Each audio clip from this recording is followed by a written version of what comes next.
আমরা আলোচনা সভার একদম শেষ পর্যায়ে এসে উপস্থিত হয়েছি।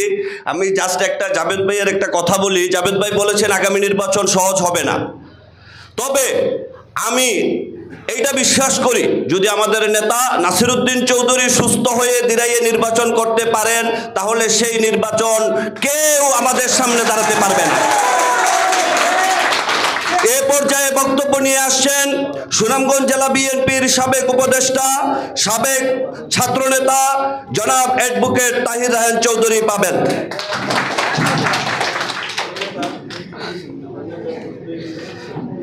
বিসমিল্লাহির রহমানির রহিম। নবগঠিত দিরাই উপজেলা বিএনপি এবং দিরাই পৌর বিএনপির উদ্যোগে বাংলাদেশের স্বাধীনতার ঘোষক শহীদ রাষ্ট্রপতি জিয়াউর রহমানের ৪৪তম শাহাদাত বার্ষিকী উপলক্ষে আজকের এই আলোচনা সভা ও দোয়া মাহফিলের সম্মানিত শ্রদ্ধাভাজন সভাপতি, দিরাই উপজেলা বিএনপির সম্মানিত আহ্বায়ক জনাব আমির হোসেন সাহেব, সংগ্রামী পরিচালক দিরাই পৌর বিএনপির সদস্য সচিব সাবেক ছাত্রনেতা অ্যাডভোকেট ইকবাল চৌধুরী, এখানে উপস্থিত আছেন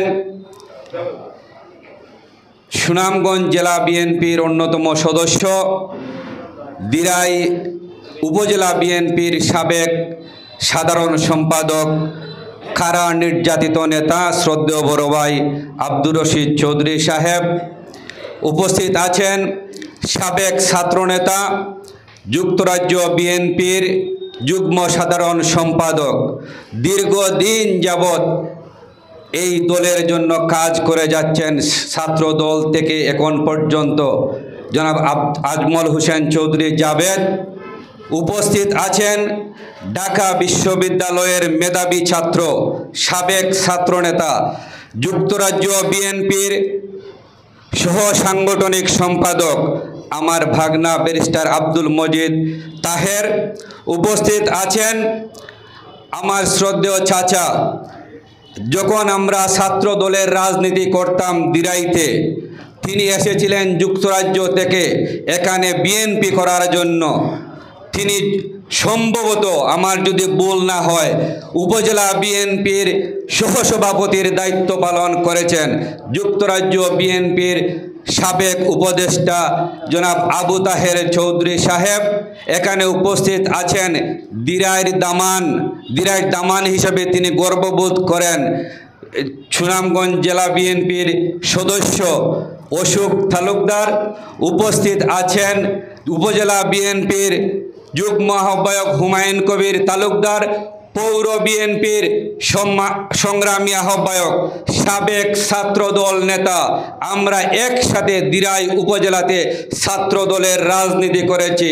জনাব মিজানুর রহমান মিজান, উপস্থিত আছেন দিরাই উপজেলা বিএনপির সংগ্রামী সদস্য সচিব জনাব মঈনুদ্দিন চৌধুরী মাসুক, উপস্থিত আছেন ফারুক ভাই, মানিক মিয়া তালুকদার সহ এখানে যারা উপস্থিত আছেন সবাইকে আমি আমার ব্যক্তিগত পক্ষ থেকে এবং বাংলাদেশ জাতীয়তাবাদী দল সুনামগঞ্জ জেলা শাখা এবং দিরাই উপজেলা শাখার পক্ষ থেকে সালাম এবং শুভেচ্ছা জানাচ্ছি।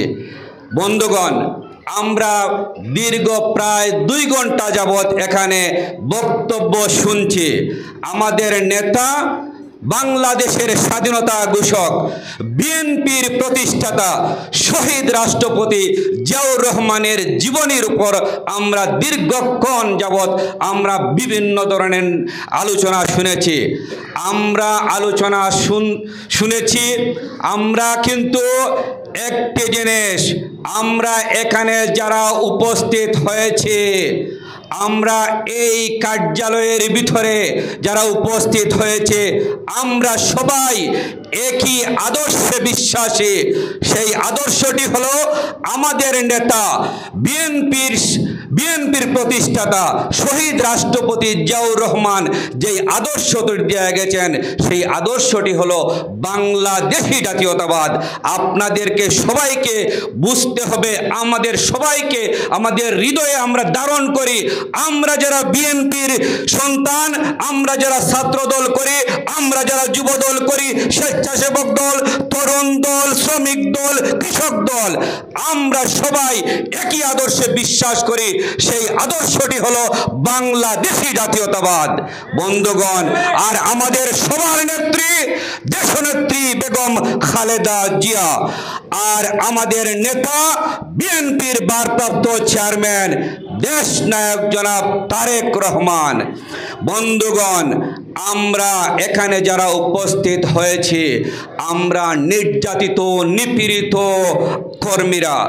আমরা দীর্ঘ 17টি বৎসর এমন কোনো অত্যাচার, নির্যাতন, নিপীড়ন নেই যেটি আমাদের উপর দিয়ে এই আওয়ামী ফ্যাসিস্ট স্বৈরাচারী সরকার আমাদের উপর দিয়ে প্রবাহিত করেনি বন্ধুগণ।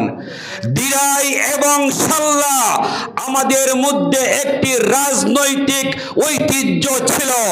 আমরা সেই রাজনৈতিক ঐতিহ্যকে বুলন্ডিত করে দিরাইতে এই ফ্যাসিবাদীরা দিরাইতে যে সামাজিক সংস্কৃতিটা ছিল, সেই সামাজিক সংস্কৃতিকে এই আওয়ামী ফ্যাসিস্টরা বুলন্ডিত করেছিল বন্ধুগণ। আপনারা সবাই দেখেছেন এই দিরাইতে ছাত্র দলের সেদিন মিছিলের উপর অকাতরে গুলি বর্ষণ করেছিল বন্ধুগণ। সেই দিরাইতে মিথ্যা মামলা দিয়ে, গায়েবী মামলা দিয়ে রাজনৈতিক সংস্কৃতিকে এই ফ্যাসিস্টরা কিন্তু দুরন্তিত করেছিল বন্ধুগণ। বন্ধুগণ, আমাদের এখানে বসে আছেন আমাদের সবার শ্রদ্ধেয় আব্দুর রশিদ চৌধুরী সাহেব। উনার কি অপরাধ ছিল?